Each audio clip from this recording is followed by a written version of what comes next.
I know there's a lot of places you could have been. I thank you for being here. I've got to tell you, it's kind of interesting as we talk about this battle.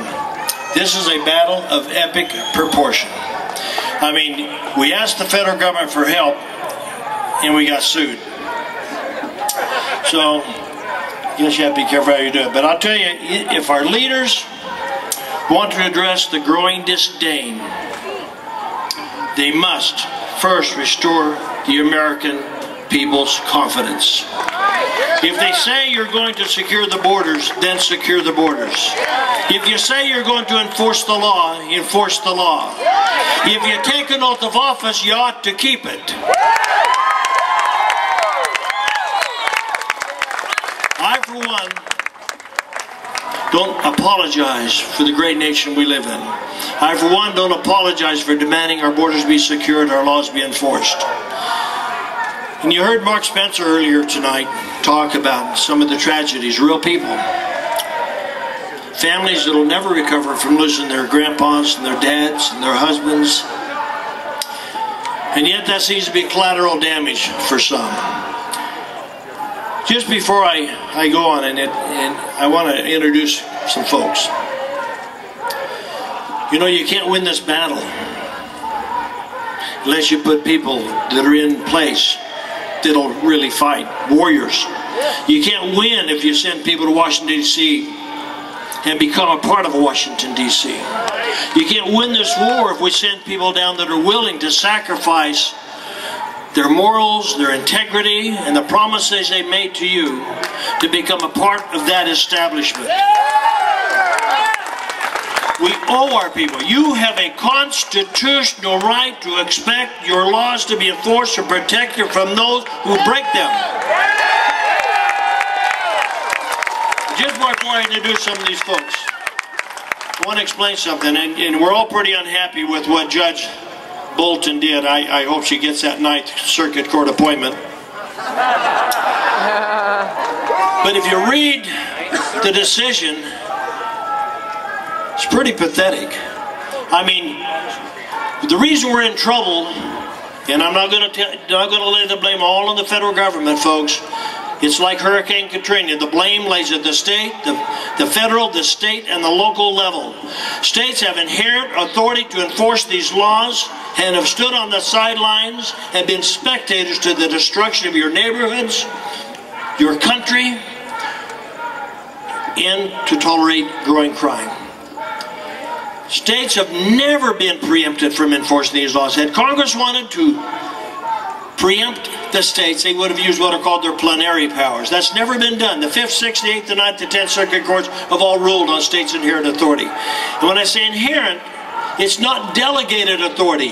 It's inherent authority. It inheres in the Constitution. Absent those plenary powers being used to limit the states are bound by the Supremacy Clause of the United States Constitution to enforce federal law. That's what people can't get through their head. They have inherent authority. They've never been preempted.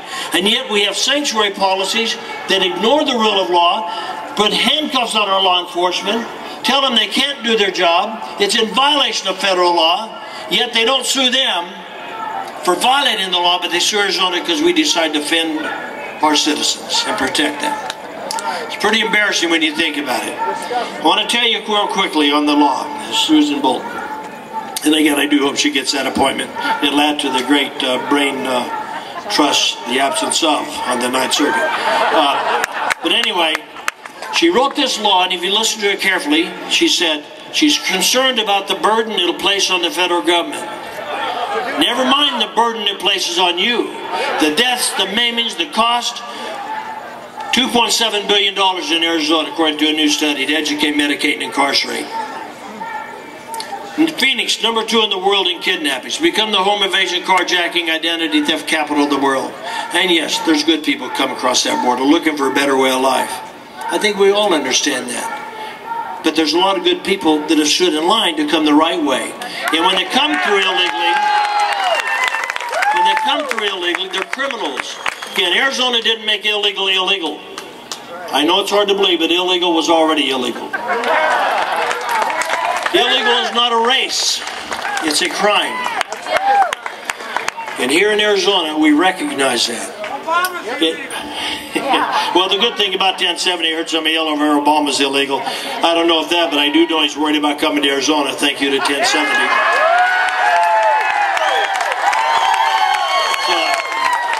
I'll tell you, you look at the carnage and the problems, it really does frustrate me. So anyway, Susan Bolton issues this order, this policy she calls a rendering of a decision.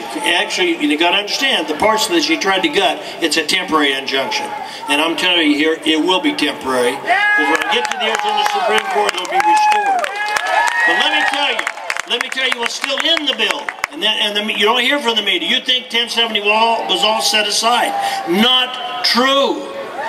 We erased sanctuary policies in this state.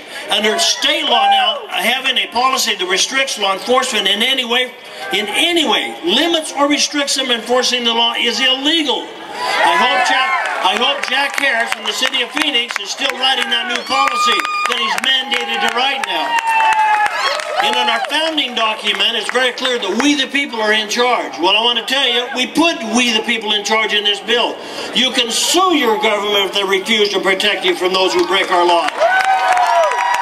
That's still in the bill. Up to a $5,000 fine per day, that policy stays in place. Let me tell you what else is in the bill.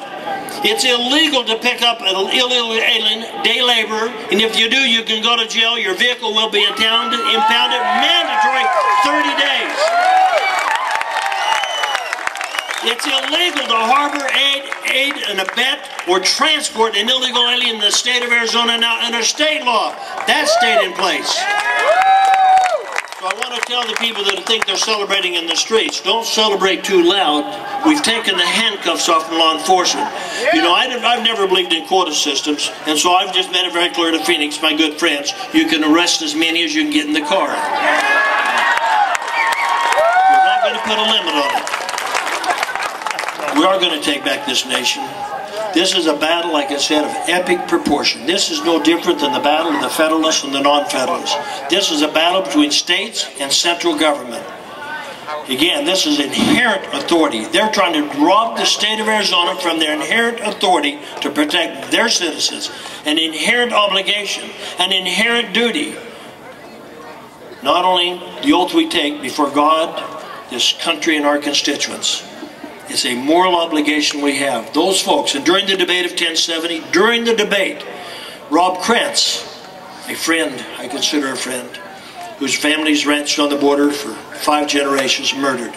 Right after Napolitano talked about our border being more secure than ever. Yeah, right. I've invited those ranchers up, and he gave them time, and we spent a day with them telling their story. They said things have never been worse on the border. Their dogs' throats are cut, their fences are torn, their water lines are destroyed, their homes are invaded, their homes are burglarized, their vehicles are stolen, their cattle are slaughtered. You'd think it was the 1800s. Literally, this is the story they told. Some of them board their windows, board their doors like the 1800s. They hear noises at night, they pray for daylight. They don't come out at night, they pray for daylight. We allow Americans to live like that today. We have the sources, the ability, and the technology to circulate that border. What we don't have is the integrity, the guts, and the responsibility being followed in D.C. to do it. Well, folks, in this battle, and I don't think you're all I know. You've been here a long time. And again, God bless you and thank you. But I do want to say a couple of things before we go. First of all, this battle will never be won unless you send warriors to fight it for you. People who have the courage to do what's right. People who take that oath, read it, understand it. I mean, we don't need a new contract with America, folks. We have one. It's called the Constitution of the United States. I just want it followed. Well, I'm going to tell you, if I can have, I've got some friends here that I want to introduce to you, and I want each one of them to take a minute, two, just to tell you how much they appreciate you. But I'm asking you a favor. I'm asking you a favor to send folks, put folks into office that really mean what they say. They put America first, put Arizona first, will honor their oath of office, and not apologize to anybody for doing what's right. Anyway, if I could have you guys, JD.